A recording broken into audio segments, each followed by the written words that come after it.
Sarkar, Executive Director and Chief Executive Officer, Mr. Srinivas Palakotteti, Chief Financial Officer, and Mr. R. Ravi, Vice President.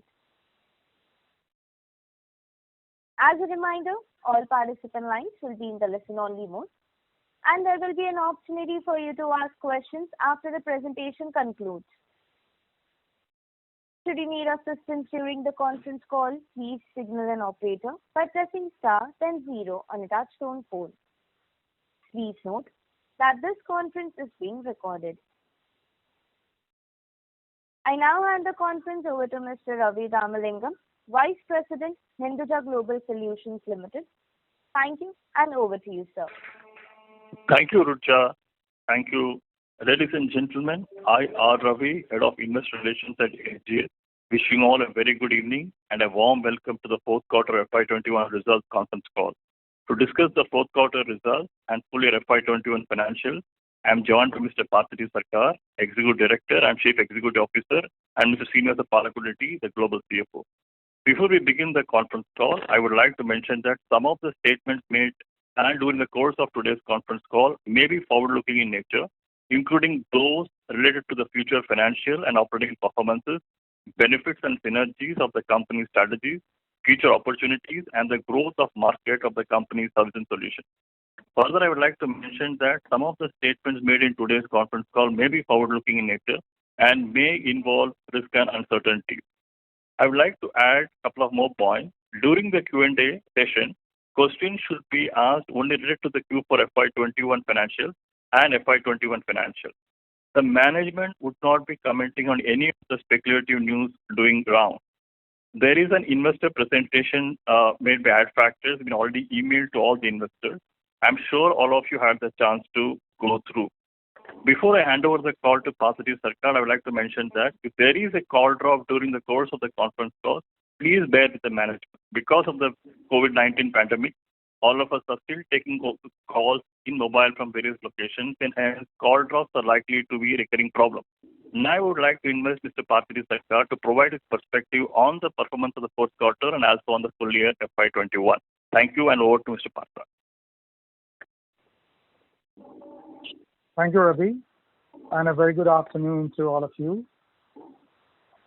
This time we've made a change in format of our earnings call. We have actually got a deck that has been uploaded on our website and has been mailed to many of you by Adfactors PR, whom we've appointed to be in charge of our investor relations deck. So the earnings call will refer to the presentation deck as we go through it. So the first slide on the deck essentially talks about, at a very high level, what this company is all about. About $454 million in revenue with 56 delivery centers in 7 countries, employing approximately 40,000 people and having about 254 BPM clients. We operate in 3 spaces, by and large, healthcare being our largest space, followed by customer experience transformation and digital. We handle voice calls, 4.5 million voice minutes, chat, 325K chat, 150 million healthcare experiences, and globally we support about 34 languages. What are our key strengths? This company is today a strong net cash company with very strong free cash flow. 60% of our revenues come from tenured clients who've been with us for more than 10 years. We have a good geographical footprint. We call it the right shore footprint. We have good presence onshore in US, Canada, and UK, near shore in Jamaica, and offshore locations like India and Philippines. Today, I'm very proud to say that our client satisfaction score is at an all-time high. It's the highest score that we have received since we started the third-party CSAT survey. And also, our employee satisfaction surveys also this year has come out to be the highest in all the years that we have been doing employee satisfaction. Our 5-year revenue CAGR is about 10.9%. Our 5-year PAT CAGR is 27.2%. Our EPS for the last year is 161 rupees, and we paid out a dividend of rupees 40 per share in FY 2021. I would also like to say that we are a company with zero promoter pledge. A view of the industry that we operate in, the global BPO spending, as you have in the slide out here, has a CAGR of about 5.1%. This is the Gartner prediction, and you see that this is a steadily increasing line. For the year 2022, it's predicted to be about $206 billion. And that obviously is a massive market. And it's fairly fragmented that allows us, players like us, to play in equal footing with some of the big guys. If you look at what's new since the last 5 years, you will see the graph on the right telling you that though the whole pie has been growing, traditional BPO as a percentage of total revenues is now a lower percentage as compared to others. So if you look at it, business process as a service, and that service includes many custom-made platforms as well, has also been growing pretty handsomely in the last 5 years.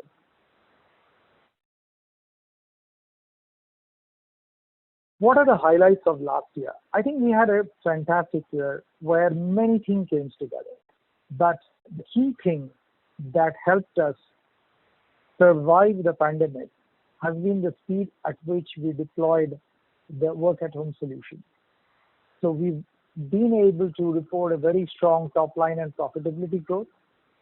The fact that we did not have travel, tourism, and hospitality, it is a very minuscule portion of our revenue. That actually helped us a lot because these three sectors have been seriously impacted by the pandemic. I talked about the fact that this year has also seen our highest ever ESAT goals and CSAT goals. So in a way, it can also be said that these three are actually connecting three dots together. Happy employees, happy clients, and happy with shareholders as well, because you would see the numbers for this quarter. They have been really, really strong. We've had very big wins in healthcare and the public sector, specifically the UK public sector. The UK public sector has played a stellar role in the growth of quarter four. These are two specific projects that we did pertaining to Brexit support for the UK government and for vaccination support for the UK government. The work-at-home technology that we talked about was the key success factor of our ability to produce a strong result. When pandemic hit us in quarter one, we had no idea that the full year would be so strong. And the one factor, the single largest factor that helped us was that we had about 1,000 people operating in Canada from work at home anyway. And all we had to do was to rapidly deploy that technology and that knowledge globally. And I have to say that we are one of the first few companies who are off the block with a really fast deployment of work at home. The technology that was required to deliver it, the fact that we had to ship dongles and UPSs and headphones to every associate's office, all of that was done in record time. And that made sure that after quarter one, we recovered our revenues in quarter two, quarter three, and quarter four, and the results are there for all to see. A comparison with previous year quarter on a like-to-like basis, we've grown by 21.5% in rupee terms and 31.7% in EBIT terms. And that you have to bear in mind that we sold off the India domestic business in Jan 2020. And that is why the numbers look so spectacular, because February and March, we did not have revenues from India domestic.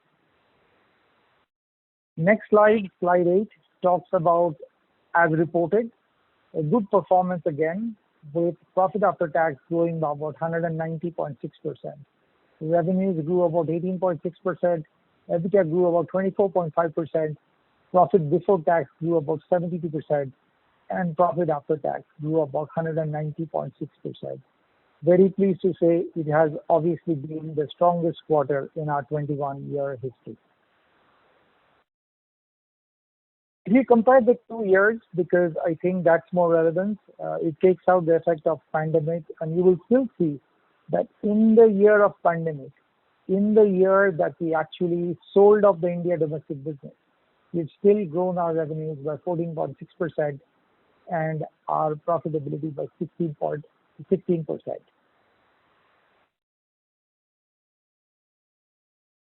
Slide 10 gives further details. As reported, what you get to see, despite the sale of India, you're still able to see about 6.8% of revenue growth. You're able to see 7.9% of EBITDA growth, 27.1% of PBT growth, and 63.4% on profit after tax growth. Clearly, we are very happy to produce these kind of numbers, specifically on the profit after tax numbers. How has AGS evolved? You will see that the channel mix today has actually dropped significantly from what used to be a traditional voice-based business. Voice-based business sometime back was almost more than 75% of our revenue. Today, with the addition of digital and transaction processing, the voice-based revenues have dropped to about 68%. We have signed up about 37 new logos for digital services in FY 2021. The areas that we are focusing on is what we call AAA, which is analytics, automation, and artificial intelligence.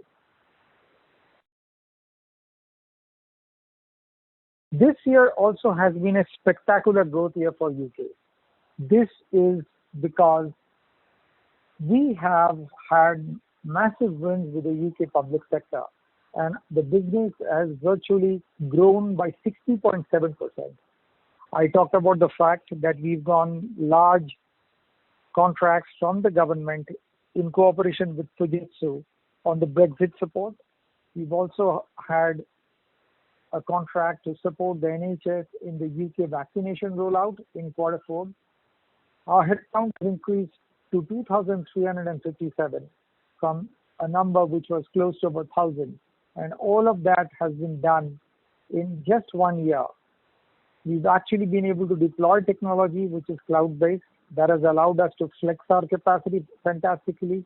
And we've also been able to hire from all over the UK as opposed to being tied down to the 3 cities like London, Chiswick, and Preston, where we had our physical location. We've been able to do this from all over the UK, and that's one of the secrets behind the success of UK this year.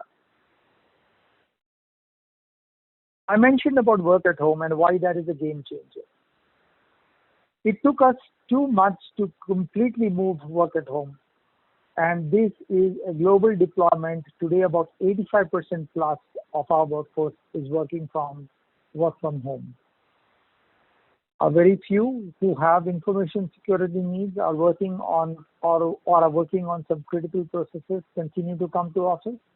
But this is the single contributing factor for our ability to recover our revenues in Q2 to Q4. Everything, not only production processes, even support processes like interviewing, recruiting, hiring, onboarding, training, everything has moved to work from home. I myself, as a CEO of the company, has been working from home for the last 1 year. I've gone to office in only 1 year. My CFO, Mr. Stella Kodeti, has also been similarly working from home. So this has been a massive success story. And as I mentioned, the fact that we've deployed technology in the form of cloud has also helped us flex our capacity. And the good thing about cloud is you're not stuck with infrastructure. You are able to ramp up and ramp down depending upon the seasonality of demand and supply. That gives you a lot of flexibility. It is also a very, very capex light model. And that we believe is a working model for the future. We believe because we were able to deploy work from home last year, our annual savings on account of savings on utility, maintenance, travel, all of that is to the tune of $5.6 million on a net basis for this hybrid delivery model. Want to talk about our COVID response. the fact that we moved people back home, they are working in the safety of their homes, and that has been our primary concern, employee safety. Every employee has been taken care of. We've made sure that there is enough availability of technical support, wellness and fitness are all issues, engagements are all turned virtual. We've done everything that is possible to make sure that our remote employees are productive and happy. Even in the second wave, when India particularly went through a big hit, we focused on employee health, safety and well-being. We've given 14 additional leave for affected employees in sub-geographies. We've added counseling and support groups, extended plans for family members, increased life cover in case of employee demise, focused on employee mental health. The stress has been the biggest productivity killer this year. We've tried to make sure that our employees are stress-free. Today, as we speak, we are also organizing a vaccination camp for our employees in Bangalore. 2 weeks back, we did it in Mumbai, and this week we are doing it in Bangalore. All of this to make sure that our employees are safe so that they can be productive. So what's the new normal? We will be continuing to work. We call it the work from anywhere model. We will continue to leverage cloud technology, which, as I mentioned, is a CapEx light model. We will continue to invest in digital, which is the AAA strategy that I talked about, artificial intelligence, automation, and analytics. And we are looking at how can we drive verticalization deeper so that we enjoy from the domain experience. Key takeaways, as I said, the 3 connected dots: happy employees means happy customers, and hopefully as shareholders you are happy as well because of the numbers that we have been able to produce. Never before have these 3 metrics been aligned so perfectly. It just goes to demonstrate how at the core of everything that we do is a very happy and productive employee who is giving his best to keep his customers and ultimately his shareholders happy. We have also taken care of the community. Our CSR program, despite the constraints of the pandemic, we have had 51,000 hours plus hours volunteering, which is benefiting about 220,000 beneficiaries. So we really impacted all 4 stakeholders within this. With that, I'm going to hand it over to Pala for his financial update. Pala, over to you. Thank you, Partha. I hope all of you are able to hear me. Very clear. Thank you. So we move to Q4 FY21 performance. As Partha mentioned, we had actual growth of about 21.6% in terms of revenue. But from a reported basis, the growth is about 18.6%. We've had an FX impact of about 1.5% in terms of on the revenue. There's actually been a phenomenal growth in terms of volumes of about 19.5%. And then if you back off whatever was the drop due to the impact of sale of business, it's about 2.5%. We are in a very strong position of 18.6% revenue growth on a year-on-year basis. Margins, you would see, have improved from 14.3% to 15%. And at the PAT level, the profits have shot up by about 190%. So we almost delivered in Q4 of FY21 profits which are almost twice the profits delivered in Q4 of FY20. On a full year basis, the revenue growth may look muted at 6.8%. As we explained earlier, we have taken out the revenues from the India domestic business, and there were some pass-through revenues which we have explained are no longer there. So out of the total growth, FX impact is 4.1%, volume growth is about 9.4%, and then there is 2.1% impact of businesses which we have exited, giving to revenue growth of 6.8%. Margins have also improved, and there's a growth of about 8% at EBITDA level. Couple of call-outs on the exceptional items. 211 million in FY20 pertains to write-off of some goodwill on intangibles, whereas the exceptional item in FY21, that is related to additional purchase consideration paid for acquiring the balance stake in HGS Digital LLC or Elements. So in January of FY21, we completed purchase of the balance stake. So we now own 100% of HGS Digital LLC. We have declared 3 interim dividends of 6 rupees each during the year. The final dividend declared, approved by the board, and this is of course subject to shareholder approval, is 22 rupees per share, which includes 15 rupees of special dividend. That brings a total dividend of 40 rupees per share, and which in terms of payout comes to about 25% of the consolidated profits. And in absolute amounts, the dividends have increased from 20 rupees per share in FY20 to 40 rupees per share for FY21. From a revenue split perspective, healthcare continues to perform very well and accounts for about 55.8% of total revenues. USA continues to be the largest market in terms of origination at about 73%. And as Partha mentioned earlier, with the strong growth in UK, that has now become the third largest market and accounts for about 9% of total revenues. In terms of PAT, this is at 336 crores of PAT. This is highest ever in terms of the PAT in the history of the company. EBITDA is also at an all-time high at about 773 crores. And as people who have been tracking, there's also been a significant increase in our market cap. And as of today, it's roughly around 36,000 million or 3,600 crores. We continue to reduce our debt.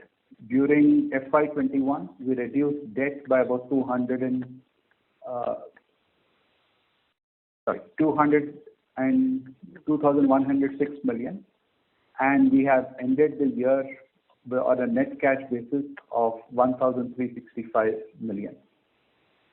Our capex for the year was 1,581 million. This is higher than what we had in FY20 for 2 reasons. We had to incur extra capex to part of the dongles, hotspots, and other equipment we acquired to enable our employees to work from home. The other thing is, when we work from home, obviously each employee needs to have a separate computer, whereas if they work from office, it's based on shifts that can be shared. So there is some impact of that as well. Our DSO days, while slightly higher compared to FY20, needs to be borne in mind that revenues in actual terms grew by about 21% in Q4. At the overall level, our collections have been good, and we've had no impact of any financial health of our clients deteriorating because of COVID.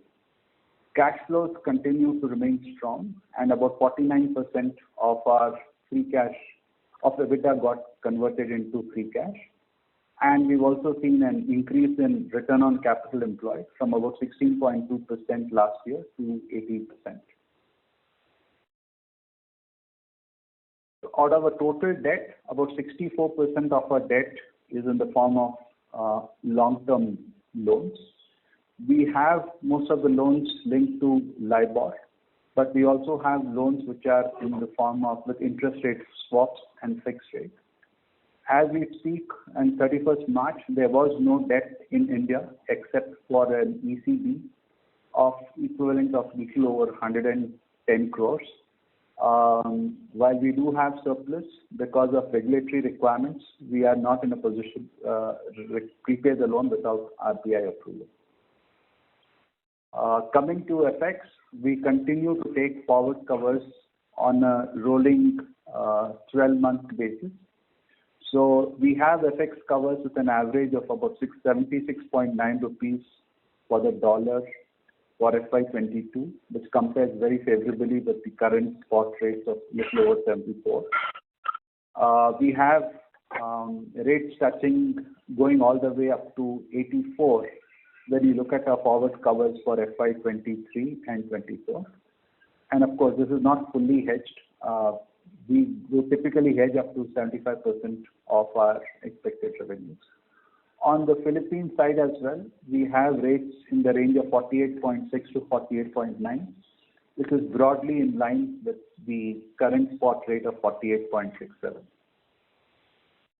Partha talked about the CSAT scores being at all-time high, ESAT scores at all-time high. If you recall, by end of December 20, our PAT for the current financial year for the first 3 quarters had already exceeded the full year's profits of FY20, and clearly we have, as we declared better results, the markets have recognized our performance, and our share price has seen a significant increase, and it has gone up by about close to 285% over the last 12 months or so. Definitely higher than the increase in CNX IT and Nifty 50. That is all for my section. I would now like to hand it over to the moderator, and we'd be happy to take questions and answers. Thank you. Thank you very much. We will now begin the question and answer session. Anyone who wishes to ask a question may press star and 1 on the touchtone telephone. If you wish to withdraw yourself from the question queue, you may press star and 2.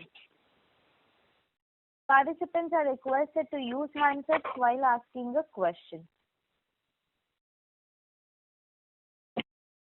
Ladies and gentlemen, we will wait for a moment while the question queue assembles.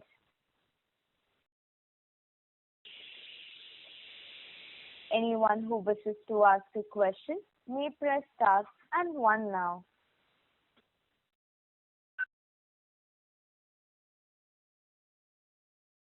The first question is from the line of Siddharth Oberoi from Prudent Equity. Please go ahead. Yeah, hi. I wanted to know, you've reported that the healthcare contributes 55% of the revenue. What is the profitability of this division? Hi, this is Pala here. We don't give individual breakup of any particular line of business. So we only report overall profitability. So, but is it a low margin business or a high one? If you can give that amongst your portfolio of businesses. No, I don't want to give specifics. What we are willing to share is the overall margins rather than specific margins of a particular vertical. All right. So, of course, the performance has been very good, and the pace of revenue growth is almost about 8% Q-on-Q. So, has this been possible because of the last 2-3 quarters of the orders bagging, or is there something else at work here? What do you mean by something else at work? I didn't understand the question. I mean, is it that the existing customers are giving you more orders, or is it the new orders, the recent orders that you have bagged are contributing more to it? It's a combination of both. Our existing clients have also grown very, very well. As I also mentioned that we've had 2 large wins in the UK public sector. That has contributed very handsomely in Q4. So the answer to your question is the combination of both factors. All right. Okay. Also, any update on the intercorporate deposits, between company and the promoter? Pala, you want to take that? Yeah, I'm continuing. So we do have ICDs. They were all repaid during the year. We were sitting in a position of cash surplus. And as I mentioned earlier, we do not have any working capital borrowings on the India balance sheet. The only loan which we had in on the India balance sheet was in ECB, which we cannot prepay without RBI approval. So these funds have been redeployed, and the money is available prepayable before end March 2022, but payable back on demand if there is a need for the needs of the company, to meet the needs of the company. Okay, so right now there are no deposits, lent to the promoters. Is that correct? No. As of 31st March, there is debt, short-term debt of 359.5 crores. These are all repayable before March 2022 or on demand. So we can call that money back as and when required. All right. Also, I wanted to know about this special dividend. What is the significance of this? Is it not recurring? This 25% of the profits that you are paying? So as I said, last year we paid a total of 20 rupees, and this year we paid 40. We are in a dynamic situation. So we've just called it special dividend, but even if you see the other part, there is an increase compared to the same dividend which we have declared in the previous 3 quarters. Okay, but since you called it special, it's like a one-time something, or can this be continued in the future? Yeah. So the board will take a decision as we go through the year. So right now I don't want to say anything more beyond the fact that our dividend for the full year are at 40 rupees, which is double of what we had in FY20. Okay. All right, sir. Also regarding this tax rate, why is the tax rate so low? In the previous con calls, you had stated that it will be about 32%. So is there a shifting to a different tax slab or something? So I think we did mention, anyway, as part of the publication page, there was an option to take either, full rate and with tax benefits, or take 25% without tax benefits. So we did our evaluation. We were better off, so that's what we have opted for. So, but then from FY22, you revert back to the original, or? No. It's a one-time election, so you can't change that. So for India, we will be at 25% of our profits without any exemption, even if we have SEZ limits. And Jamaica, what are the tax rates there? That's about 12%. Sorry to interrupt. Mr. Oberoi, may I request you to please rejoin the queue? We have participants waiting for the Sure. All right. Okay. Thank you. The next question is from the line of Shubhankar from SKSSPL. Please go ahead. Yeah, hi. Thanks and congratulations for a great set of numbers. So 2 questions basically. One was on the dividend part. So FY21 effectively it is 40%, and excluding that 15 rupees special about 25%. 15%. And last year actually we had 20% payout. So are you going to, maintain a 20% kind of a payout number? Because last year it was 20. This year, excluding the one time, it is 15%. Are you going to maintain somewhat 15-20% kind of a range? So Shubhankar, thanks. Or we are going to gradually improve the same? Because overall, I think on a quarter-on-quarter basis, there has been higher payout.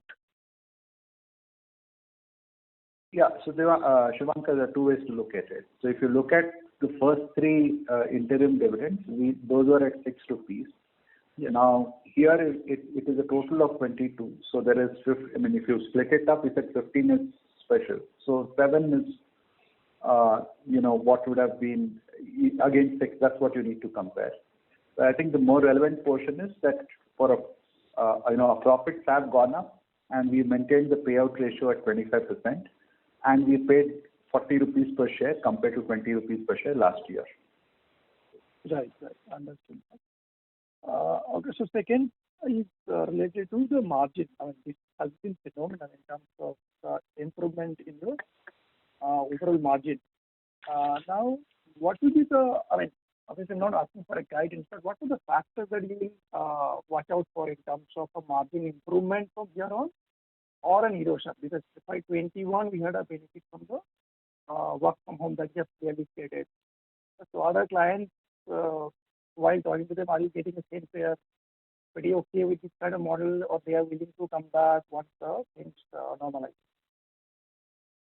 I don't know, Shubhankar, I was not able to hear you. Your line was very disturbed. Okay. Is it better now? Can you hear me now? Yeah. Okay. So I was asking about the margin, EBITDA margin. We had seen a significant improvement in our margin last year.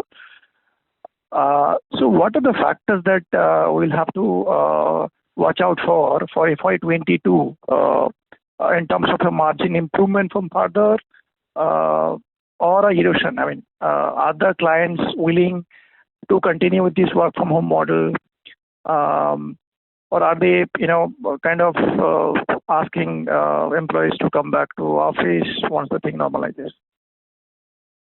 Yeah, but I mentioned the fact that UK performed very well. If you go back to our history of UK performance, it used to be a slightly loss-making operating unit. This year, it has made a fantastic turnaround. It has made a very handsome profits, and even in the current year, we are seeing encouraging signs from UK. So from a loss-making unit to a significantly contributing unit, that's been a swing that has contributed a large amount to quarter four profitability, and we expect that to be sustained. The second question also is about what happens to our clients. It is a little premature. We haven't yet had any client coming and saying that we have to come back to work. The dialogue has just about started, but we are not in a position to give you any concrete yes or no to the answer as to whether our clients are asking us to come back to office. We haven't yet taken a position on that, nor have our clients taken a position on that. Got it. And in terms of this growth momentum, I mean, you had a great quarter four with a volume growth of 19.5%. Now, FY22, I mean, do you see a similar growth trend will continue, or as you said, like quarter four, you had a benefit of the vaccination program in UK? Is it a kind of one-off, or you think that these are the volume growth numbers that can sustain? 19.5% is like pretty high team, but do you think it will be somewhere between 10, 15 or 10 to 20% range? Shubhankar, look, it is very difficult to say which way vaccination will go. You yourself must be reading in the press what's happening to vaccination all over the world. There are so many theories floating around. So whether the vaccination support will be an ongoing activity, whether the vaccination will be a seasonal activity, it's difficult for us to comment on that right now. We do have the vaccination support program that is going to continue for quite a few months going forward. And then as and when vaccination strategies change, it will be time for a second shot, third shot, fourth shot. We don't know. They're talking about people below the age of 18 now getting vaccinated, right? So if you look at the vaccination that has happened worldwide, it has mostly been targeted towards people 18 plus of age. Right now, if you start vaccinating children, that creates a new wave of vaccination support. So, I will not be able to tell you for sure, no, this is seasonal, no, this is going to stay. We've signed up with the UK government to support that government. Whatever the government's policy is towards how they want to vaccinate the population, we are going to be their partners. Understood. Thanks so much, and all the best. Thank you. Thank you, Shubhankar.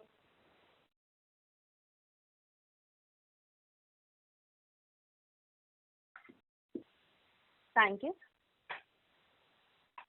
Ladies and gentlemen, to ask a question, you may press star and 1 now.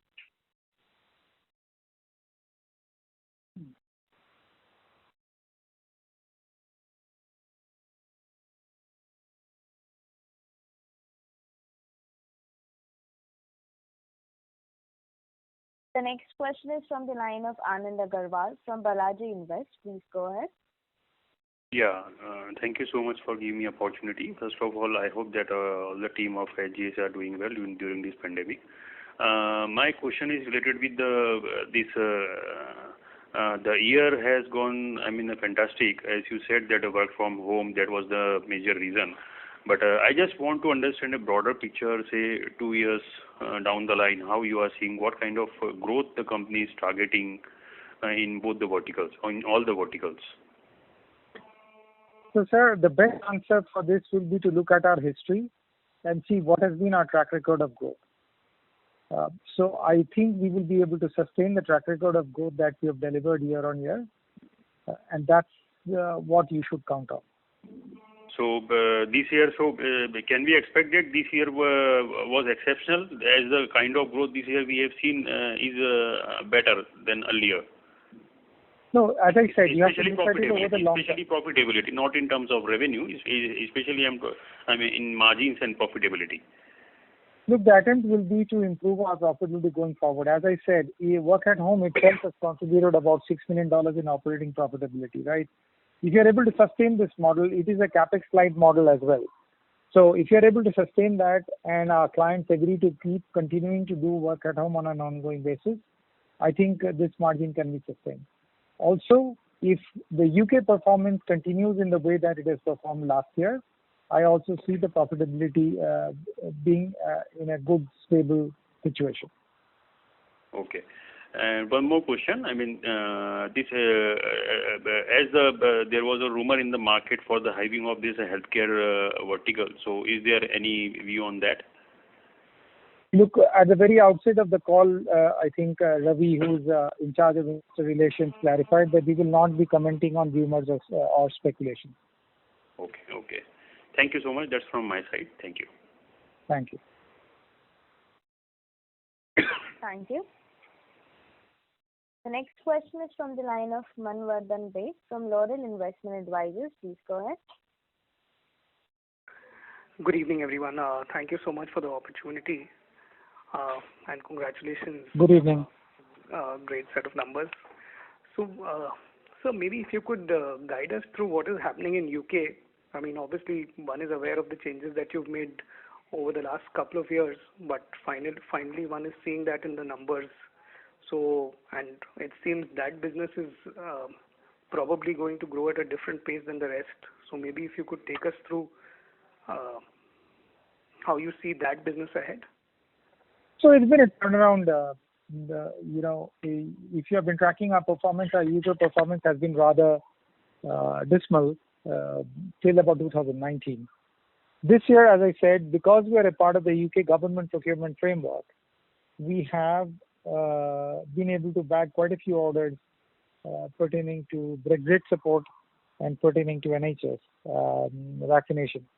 So that's what's added to our revenues, and our pipeline, UK public sector pipeline, is actually pretty strong.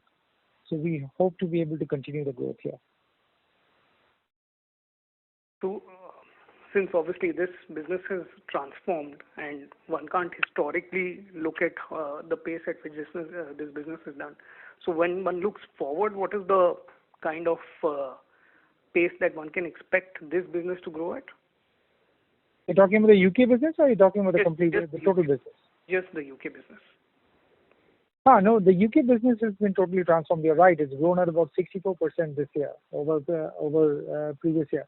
So look, we do want to sustain, the revenue pipeline that we have built. So I think going forward also you will find a strong performance from UK. Fair enough. Also on the US side, obviously there's been a change of guard on the government over there. So are there some policy changes or something that is that we see happening which might work in our favor or not work in our favor? Nothing specific that I can comment on. Pala, do you have anything specific to comment on? No, the only thing I would say is that, every 4 years or 8 years, there's a change in the US presidency. But in this whole period, we have our healthcare portfolio has grown in terms of revenues. Fair enough. So, in terms of, since on the health side, the earlier regime had a very specific and is there some view on that? Are we going back to those days of Obamacare or that coming back? You're talking about the Affordable Care Act? That's right. Yeah, look, the Affordable Care Act may be back in some shape or form. We don't have any concrete comment on that today.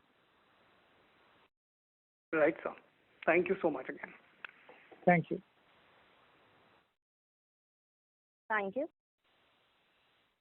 Participants who wishes to ask a question, please press star and 1 now.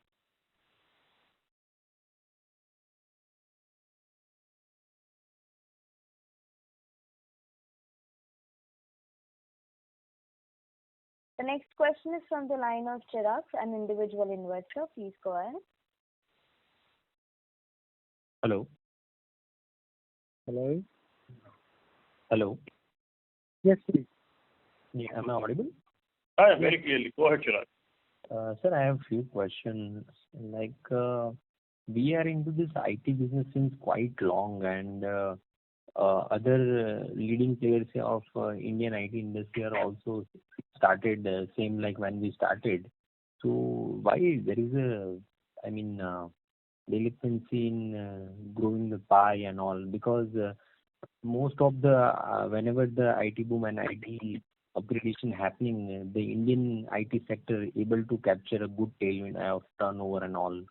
So this time in this cycle, do we change our strategy of getting orders and delivering the strategy and all in line with what the top players are doing in industry? Some changes did be initiated to, get the benefit of maximum of this tailwind which is scattered post-COVID world. One clarification, we are not in IT. We are in IT stroke BPM and majority BPM as opposed to majority IT. So our competitors are not really the IT firms that you're talking about. If you compare us with companies like FirstSource, WNS, EXL, Genpact, you will find that we have done reasonably well in comparison. But comparing us with IT firms is not necessarily the right comparison. We are not in that business. Okay. Thank you.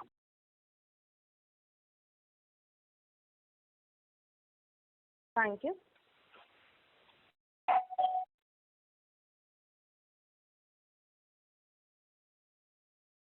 The next question is from the line of Satish, an individual investor. Please go ahead. Hi. Can you hear me? Yes. Yes, sir. Yes. Yeah.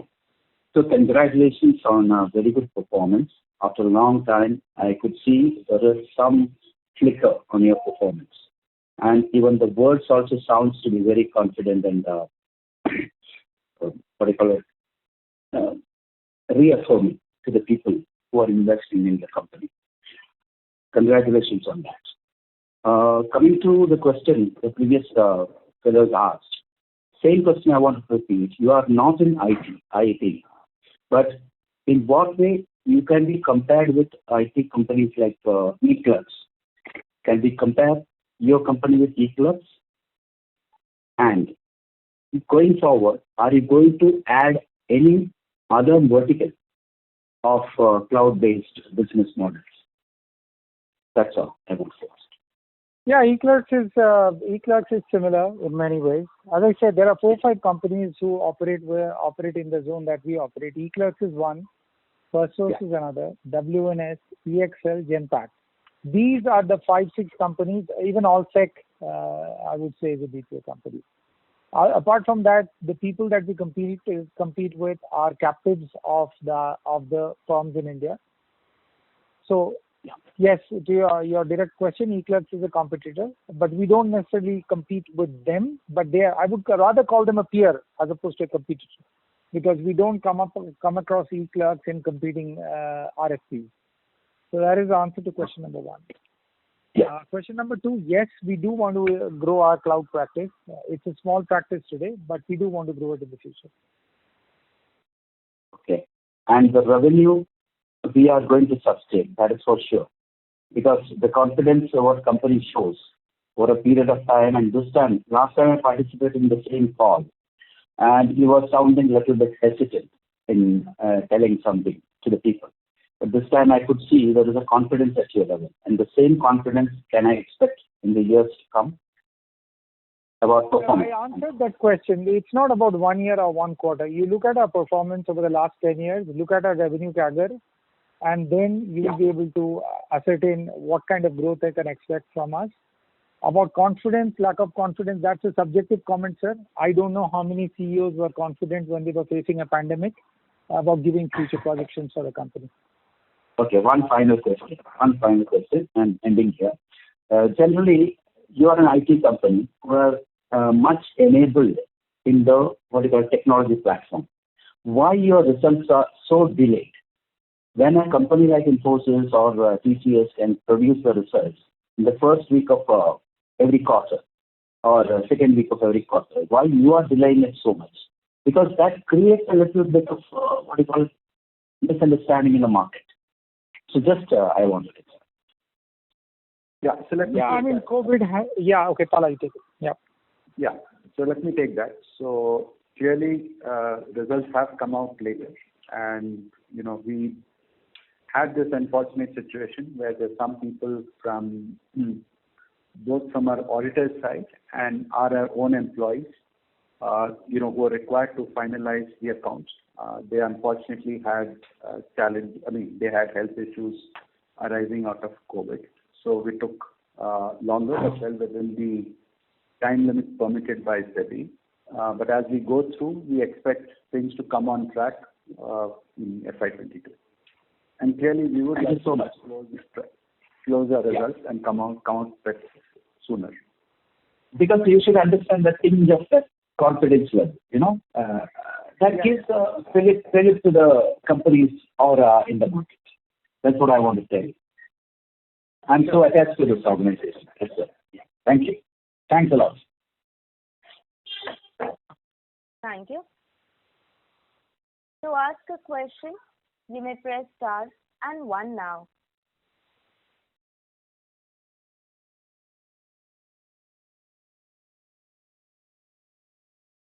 The next question is from the line of Keshav from Raksan Investors. Please go ahead.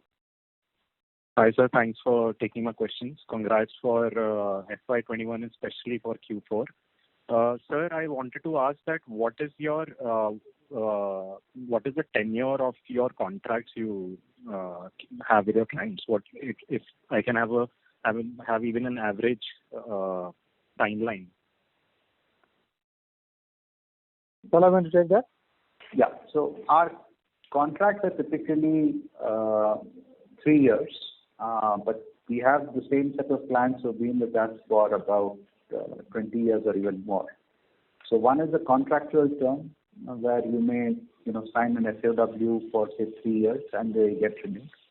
But we've had clients who've been with us for many, many years, and as we mentioned earlier, about 60% of our revenues come from clients who've been with us for more than 10 years. So this is a business with long tenure clients. Okay, sir. And do you also have shorter tenure clients? Maybe a smaller percentage, lesser than 3? Some of them could sign as short-term projects, and based on performance, a lot of them evolve into long-term contracts. Okay, so sir, this past 1 year, amongst the client onboarding that has happened, could you give a fair or even a rough idea as to how much percentage of them would be long term and maybe 3 or more than 3 and otherwise? Yeah, most of them are long term. When I say long term, those are 2 or 3 years tenure. As I said earlier in the beginning, there were some contracts with the onset of COVID where clients wanted to turn short term. But as we went through the year, even they have turned long term. We do some work on the digital experience, etc., which is more like project based. But again, one SOW ends and another SOW typically starts. All right, sir. Sir, one more thing. So, do you also have payments milestone based, as in among these contracts? Say there's a contract for 3 years. So, is it an annuity based business, or would it also have milestone components? See, almost all our revenues come from what is called transaction-based or FT billing. So we get paid per call answered, per transaction processed. And as I said, these are clients who've been with us for a long time. So we have recurring revenues from each client. Okay. All right, sir. Thanks a lot, sir. It's not project-based.